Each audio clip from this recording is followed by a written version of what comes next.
Kierkegaard uses the metaphor of the theater to illustrate that worship is not a performance for the congregation, but a divine drama where God is the audience, the congregation are the actors. He flips the script, if you will, on our roles in worship. And rather than the pastors or musicians or worship leaders performing worship for the congregation as an audience, we serve as your prompters to help you, the actors, perform worship directed at God, who is the audience of worship, God who is the object and devotion of our praise.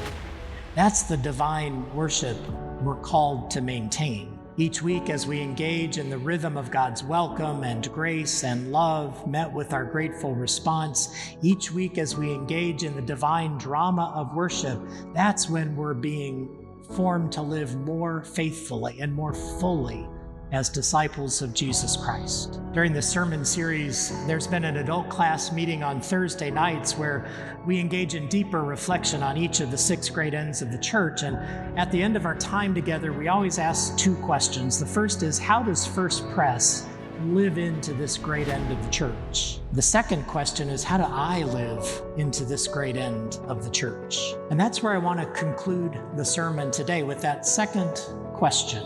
I hope you'll take time this week, carve out some time, some space to reflect on how you can more fully live into this great end, the maintenance of divine worship. I hope you'll take the time to do that. But there's also not a lot of time to wait, because if you looked at your bulletin, right after the sermon, we move into Act 3 of worship this morning. And friends, you are about to take center stage as you sing the hymns, as you pray the prayers, as you respond in gratitude for God's grace in Jesus Christ. To what end?